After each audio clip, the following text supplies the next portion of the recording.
তথাপিও মুঠ যি ডাল গুটি নধৰে তেওঁ সেইবোৰো গুচাই পেলায় আৰু যি ডালত গুটি ধৰে সেইবোৰ আৰু গুটি ধৰিবলৈ পৰিষ্কাৰ কৰি দিয়ে। মই তোমালোকক কোৱা বাক্যৰ গুণে তোমালোক এতিয়া পৰিষ্কৃত হৈছা। তোমালোকে মোত থাকা, মই তোমালোকত থাকিম। দ্ৰাক্ষালতাত লাগি নাথাকিলে ডালে যেনেকৈ আপোনা আপুনি গুটি ধৰিব নোৱাৰে, তেনেকৈ মোত নাথাকিলে তোমালোকেও নোৱাৰা। মই দ্ৰাক্ষালতা, তোমালোক ডাল। যিজনে মোত থাকে আৰু ময়ো যিজনত থাকোঁ সেইজন বহু ফলৱান হয়, কিয়নো মোৰ বাহিৰে তোমালোকে একো কৰিব নোৱাৰা। সঁচাকৈ এই জীৱিত ঈশ্বৰৰ বাক্য। আমি ঈশ্বৰৰ বাক্য সঁচাকৈ থাকিলে আমি সঁচাকৈ শক্তি পাওঁ আৰু ঈশ্বৰৰ বাক্যত আমি থাকিব লাগিব আৰু বিশ্বাসৰ জীৱন আমি দৃঢ় হিচাপে থাকিব লাগিব। ইয়াকে আমি ঈশ্বৰৰ বাক্যত পাইছোঁ আৰু ঈশ্বৰে কৈছে মই গছ আৰু তোমালোকে ডাল। তেনেধৰণে আমি ঈশ্বৰত লাগি থাকিব লাগিব, তেতিয়াহে আমি শক্তিবিলাক পাম আৰু আমি সেই শক্তি ঈশ্বৰৰ পৰাহে পাম। আৰু ঈশ্বৰৰ যদি আমাৰ লগত নাথাকে আমি একো কৰিব নোৱাৰোঁ। সঁচাকৈ আমি একো কৰিব নোৱাৰোঁ। ঈশ্বৰক ধন্যবাদ দিওঁ। আৰু ঈশ্বৰে আমি সঁচাকৈ মানুহবোৰে সুখী হ'ব বিচাৰোঁ, প্ৰতিটো মুহূৰ্তত আমাক সুখেই বিচাৰোঁ আমি। আৰু কাৰণ কিয় আমি সকলোৱে সুখী হ'ব বিচাৰোঁ, কিন্তু প্ৰকৃত সুখটো কোনো বাহ্যিক বস্তুত বিচাৰি পোৱা নাযায়। হৃদয়ৰ গভীৰ কোণত ইয়াক অনুভৱ কৰি উপলব্ধি কৰিব পাৰি আৰু তাতেহে প্ৰকৃত সুখটো পাব পাৰি। আমি অন্তৰৰ পৰা ল'ব লাগিব ঈশ্বৰক আৰু তেতিয়াহে আমি সেই সুখটো আমি পাওঁ। আৰু ঈশ্বৰে আমাক সেই দুখৰ সময়ত দিয়ে, আমাক সান্তনা দিয়ে।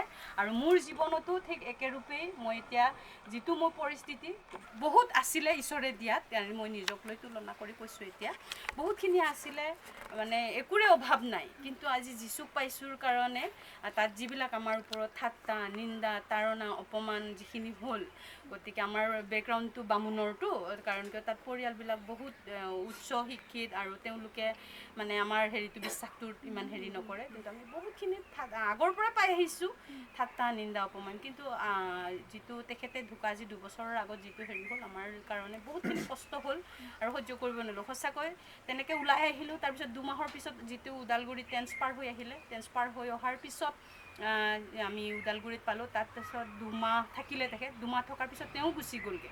তাৰপিছত মোৰ জীৱনত মানে এনেকুৱাই অন্ধকাৰৰ নিচিনা মানে ক'ব লাগিব, কিন্তু মই অন্ধকাৰ নহয়, মই বেছি শক্তিহে পালোঁ তেখেত ঢুকাই যোৱা। কাৰণ কিয় তেখেতে থাকোঁতে মই ভাবিছিলোঁ তেখেতে আনি দিব, তেখেতৰ পৰাই মই খাম, মোৰ জীৱনত মই আগবাঢ়িব পাৰিম, এনেকৈ বুলি।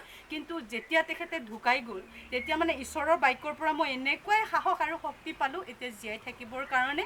মানে যিটো অভাৱ মই অনুভৱ কৰিছিলোঁ, পইচা ক'ত পাম, মই কেনেকৈ চলিম, মোৰ ল'ৰা ছোৱালী দুটাক মই কেনেকৈ পঢ়াম, কাৰণ কিয় তেখেতেই চব আছিলেতো।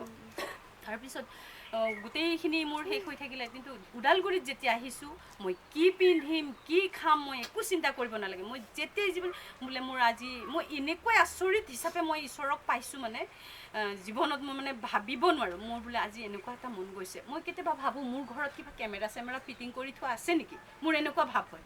ইমান পইচা টকা বিচাৰিলেও মই একো নোকোৱাকৈ কোনে আহি দি যায় মই নিজেই নাজানো, মানে এনেকুৱাকৈ সহায়। আৰু মোৰতো একো নাই, কাৰণ কিয় একেবাৰে জিৰ'ৰ পৰা আৰম্ভ কৰিব লগা হ'ল। তাৰপিছত ছোৱালীজনীও স্কুলত সোমালে আৰু ইফালে ময়ো তেখেতে কৰি থকা কামটোকে, পৰিচৰ্যাৰ দিশটোকে ময়ো বাছি লৈছোঁ। এতিয়া তেনেকৈ চলি আছোঁ। আৰু সেইখিনি সময়ত শয়তানে এনেকুৱা সমস্যাবিলাক আনিছিলে, হতাশ, নিৰাশ পেলাই দিবলৈ বিচাৰিছিলে। কিন্তু ঈশ্বৰৰ বাক্যত বিশ্বাস কৰোঁতে আৰু বিশ্বাসৰ জীৱনত যিটো আগবাঢ়ি গ'লোঁ, মই প্ৰাৰ্থনা কৰিছোঁ, তেতিয়া ঈশ্বৰে এনেকুৱাই সাহস দিছে।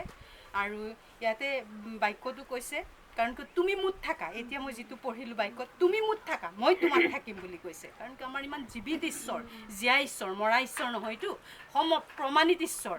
আপুনি যি খোজে তাকেই দিম বুলি কৈছে আমাৰ বাক্যত, ঈশ্বৰৰ বাক্যত। কাৰণ কিয় এই বাইবেলৰ বাক্যটো মই কোৱা বাক্য নহয়, ঈশ্বৰে কোৱা বাক্য, কাৰণ জীৱিত আৰু জীয়া বাক্য। গতিকে বিশ্বাসত থাকক। আপোনালোকৰো যিবিলাক সমস্যা আছে, কাৰণ কিয় তেওঁ সকলো দিব পাৰে, তেওঁহে। আৰু আমি মানুহ হিচাপে আমি আনক এনেই সান্তনা দিব পাৰোঁ, কিবা ক'ব পাৰোঁ, কিন্তু ঈশ্বৰৰ পৰা সেই শক্তি নাপালে কোনেও ঈশ্বৰৰ ওচৰত যাব নোৱাৰে। আৰু আমি ইমানে ভাগ্যৱান, সঁচাকৈ ভাগ্যৱান, কাৰণ কিয় অনেক মানুহ আছে, কিন্তু আমাক বাছি কিয় লৈছে ঈশ্বৰে কিয় আমাক বাছি লৈছে? কৈছে মই যদি তোমালোকক নামাতো তোমালোকে আহিব নোৱাৰা। গতিকে তেওঁ আমাক মাতিছে, সেইকাৰণেহে আমি তেওঁৰ ওচৰত আছোঁ। সেইটোহে আমাৰ জীৱনত। গতিকে ঈশ্বৰৰ বাক্যৰ মই এইখিনি সময়ত বহুত ক'বলৈ মন আছিলে, কিন্তু সময়টো তাকৰ আৰু কৰিবলৈ দিগদাৰ। গতিকে এইখিনিকে কৈছোঁ। আৰু আপোনালোকৰ কাৰণেও আমি প্ৰাৰ্থনা কৰিম, আমাৰ কাৰণেও প্ৰাৰ্থনা কৰিব আপোনালোকে এই মুহূৰ্তত। আমি আপোনালোকৰ বিষয়ে তেখেতৰ কাৰণে প্ৰাৰ্থনা হয় আৰু আপোনালোকৰ পৰিয়াল ঠিক আছে। আমি এইখিনি মুহূৰ্তত একেলগে সকলোৱে প্ৰাৰ্থনা কৰিম।